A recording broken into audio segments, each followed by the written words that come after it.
like to give them a chance to farm.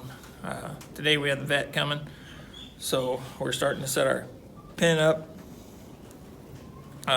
Basically, pretty simple the way we do things. I leave that end open for now. We'll put a couple feed pans down in here with their alfalfa in it. I'll open up the back door. They're used to it. We've been doing it most of the winter now, except for we normally use the trough, but they'll know it's time to come in for feed this morning.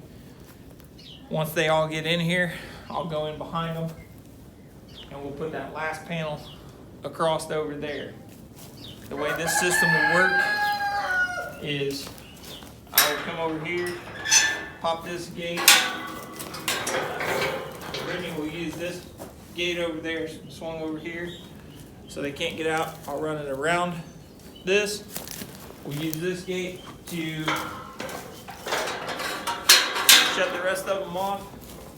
This gate here will be like this. I'll come in behind the cow, push it to this point, and then we'll use this to crowd it so that it moves forward on into the chute. She'll get her, the vet will get her stuff completed. So today everybody's gonna get their annual vaccination and probably do another round of wormer. And then we'll push them back out the door. We've got 11 head to go through today.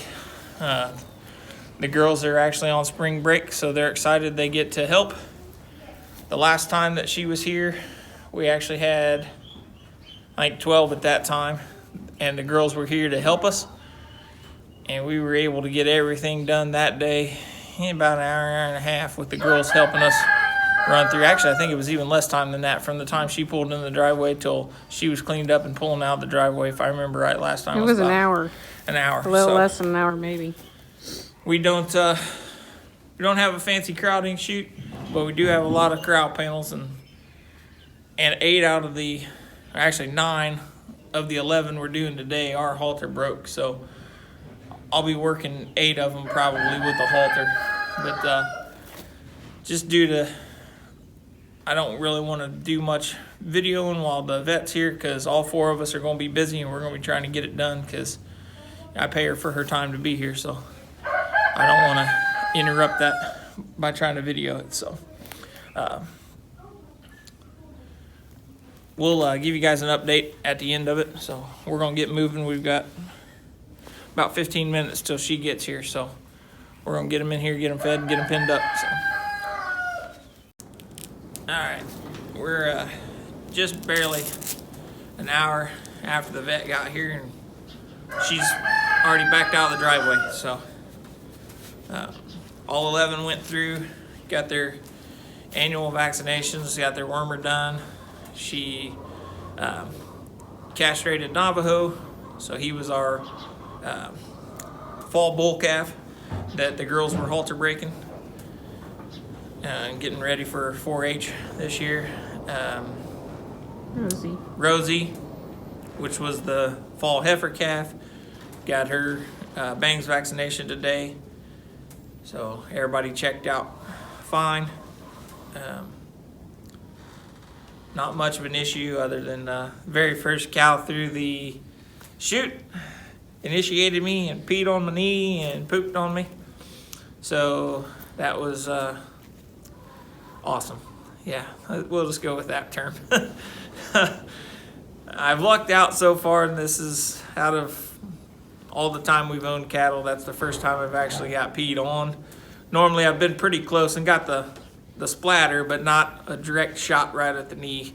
But I was trying to lean forward and give her a little bit of motivation to get into the chute, and when I brought that knee up to take that next step, she decided to pee. And it wasn't like I had any warning of her tail coming up, because I was pushing on the tail head, so it really wasn't any movement there to tell me that was about to happen. So it's part of it. I figure at this point in life, if you haven't had a kid or an animal pee on you or poop on you, then you're missing out, I reckon. But because it's going to happen, and it's part of life, I reckon. So so now everybody's done we ask other questions about the chicken that had the bumblefoot. She told me what we were doing for that is right on course with what we need to do. And basically now it's just keeping an eye on it, making sure it stays clean and stays drained until she gets better. So that part of it's good. We ask her about the hot chocolate, the goat that's pregnant and due to kid June. We were talking with the owner of the buck. She said she recommended to make sure they had their CDT at least 30 days before the kidding. She just received hers back in November, if I remember right from the charts. So the vet says that at her age, that vaccination is good. She said she does that as an annual at that age. So she said she wouldn't give her another one. So that's the plan for now. Like I said, she's been our vet for a few years now. I really like her. Like today, we got to learn a little bit more. Each time that she's here, she teaches us just a little bit more while she's doing what she's doing. This was actually the first time I got to witness her castrating one of the bull calves. In the past, I've always been the one holding it down, or holding it, not holding it down. I normally use my legs as a head gate and halter it and then hold onto the head, and she's behind me and she gets it done. With the cattle chute, we were able to use it this year because normally she castrates within the first 30 days for us. This one was born May 29th, so it's not quite 3 months old, or well, not quite May. 4, I guess, but Not May. or November, sorry, November 29th. So we had December, January, February, March. Yeah, not quite 4 months old. And so it was able to fit into our chute. For those of you that are new to cattle or thinking about cattle and you're looking at squeeze chutes, we'll kind of go over here and I'll talk through our chute real quick.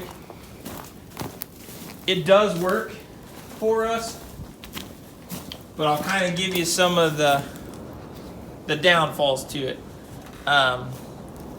The big downfall to it, we'll open this gate up real quick and Brittany can show you on the inside. I'll pull this gate up. This gate right here, I don't like. I would rather have a slide gate.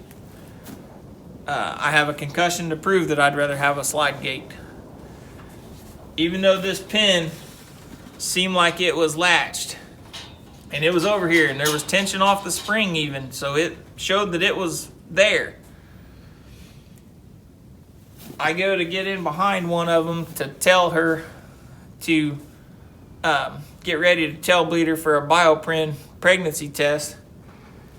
She jumps when the needle goes in and bounced side to side. When she did, it shifted the chute just enough that pin come loose, and this here hit me in the back of the head.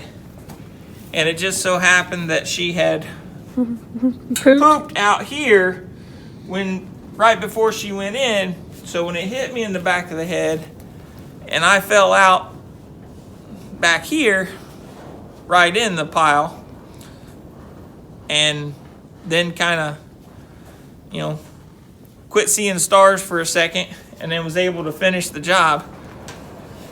That later on went in to eat lunch and was going down the hallway to the bathroom to wash my hands up, and as I was walking I started just kind of weaving over and bouncing my shoulder off the wall, and then realized I started getting sick to my stomach, and we ended up at the emergency room that day because of it. So this is definitely one thing I don't care for, but I am a lot more aware of where that pin is now than I used to be because of that fact. That's one problem with it. With our short cows, mostly the bull is the only one that's had trouble so far. But I mean, you guys have seen how big Magic is. Magic's over 1,400 pounds, and he's short, right? The way this one is set up, it just pivots for the squeeze down there on the bottom. So this bottom does not move in or out. So with the V part of this is too low for his big body, that he hits too low in there and doesn't want to make it all the way through anymore. Magic also kind of could use a little bit of a Weight Watchers program. You can call him anything you want, but late for food is not going to be it. So that is definitely two of the biggest issues that I don't like about it. But like I said, it does work for us. And it will squeeze down pretty small. I mean, really. And like right now, the head gate is actually set that those calves that were between 3 and 4 months old was caught into this head gate. And this is an automatic head gate, so this chute can be used one person. So you put it in like that, cow comes through, hits it, latches it in. Adjusting it for different sizes of cattle, as we're running 11 of them through that ranged anywhere from 3 months. Those 3 months old calves all the way to the 7, 8 year old, 9 year old cows is not very easy. The way this adjusts is these hitch pins. So you have to pull them and then you have to slide it and get it to slide.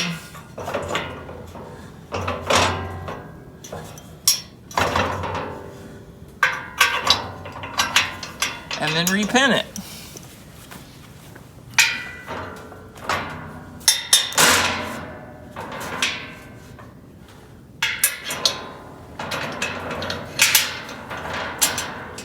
Then you got to match it on the other side. Knowing a little bit more about cattle now than I did when we bought this, it is very functional. And we bought it at Rural King for, I think back when we bought it, it was probably under, I think I got it on sale, so it was under $1,500. And it was on their lot. I took a trailer there, they loaded it on there with a fork truck, brought it home, and we put it to work. So cost was definitely a deciding factor in why we initially bought this. But I'll be honest with you, if I could afford to pay cash for an Aeroquip right now, you would see an Aeroquip sitting here. The other chute that I have seen work that I also like is the Herd Pro. It's a decent made chute also. I do like the construction of it. The guys that build it, I've actually talked to them in person. Really nice guys, very helpful, very willing to work with you as well. And then also on the Herd Pro and the Aeroquip chute, the other thing that I like about it is instead of having this here, they actually have the head gate where you would push it here and then both sides kind of come in and it will adjust per cow on its own. And then they have an attachment out here in the front as a head catch to catch the cow's head. When we get the older cows in this chute to catch it, if they go to turn their head, their eyes are right here, and I don't really care for that. So that is another thing that I don't really care for on this, is where this is located. It just,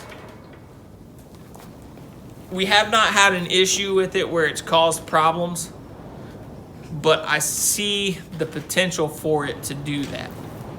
So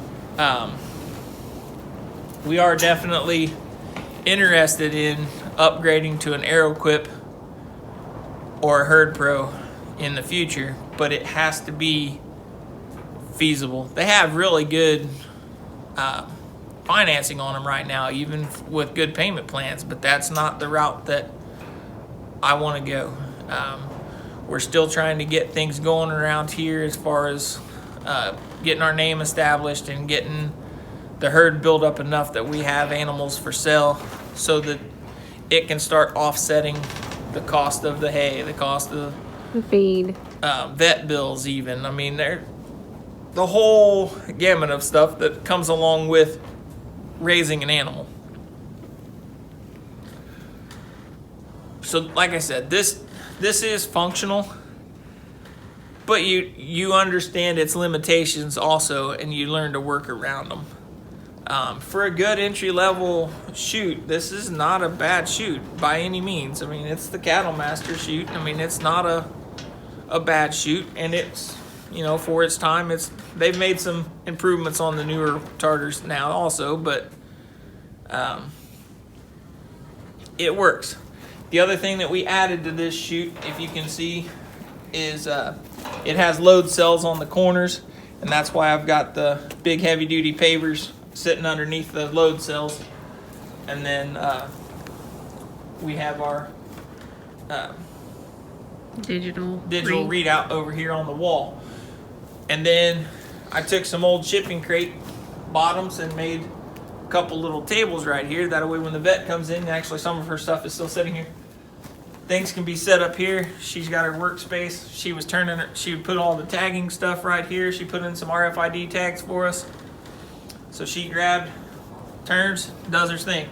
Had all of her vaccinations sitting out there on there for it. She grabbed them, did it, turned around with the wormer, did her pour on.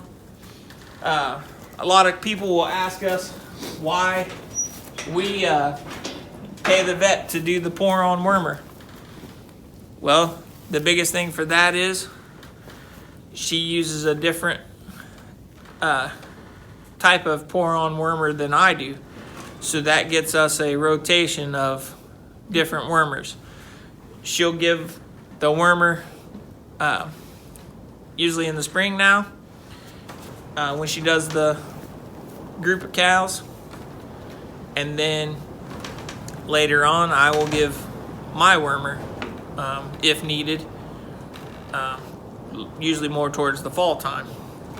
That way they're getting something different. They're not creating a tolerance to one specific wormer all the time. So that's part of the way we do things. And it's honestly, it's cheaper while she's already here to pay her to do that than it is for me to buy the same product that she is putting on there. So that way I don't have to store two of them. Like I said, those are just some of the things that we have learned by working with this chute. By no means is it worth just saying, now I'm not going to deal with a Tartar. Well, that's what I could afford at the time, so that's what we did.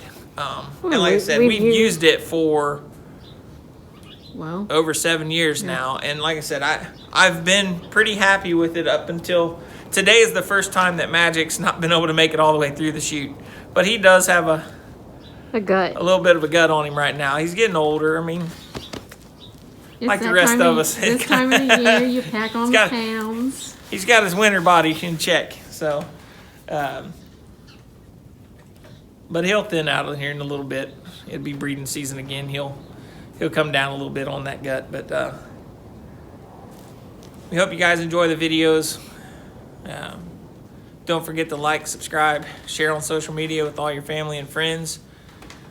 And like I said, if you got any questions about how we do things around here, or if you've got suggestions on what you've seen that we do, that you can make a suggestion that, hey, if you try this, maybe, you know, it might work a little bit better, might not, just let me know. We're all for trying things around here. I mean, that's how we learn. That's really how we've learned that this whole setup here with the movable corral panels actually functions and works.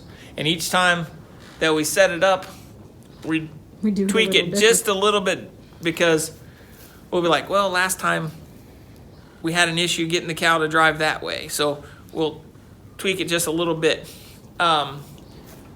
Honestly, if I had the barn space to do it, my ultimate goal,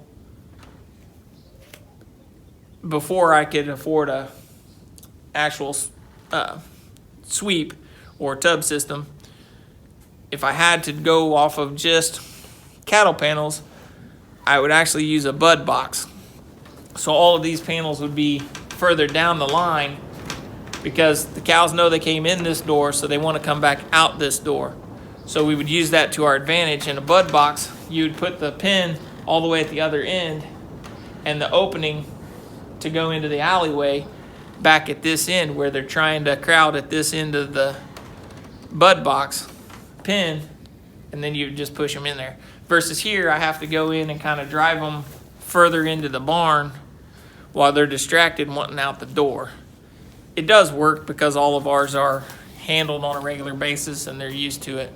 And like I said, 9 out of the 11 out there are halter broke, including Magic. So, and even today, he had a halter on him. Hasn't had a halter on him in a couple of years, and he never fought me. He moved where I wanted him to go, even when I realized his belly didn't want to make it through the back of the chute. So, but we enjoy you guys' comments, and we thank you for spending time with us, and we'll see you guys on the next one. Bye.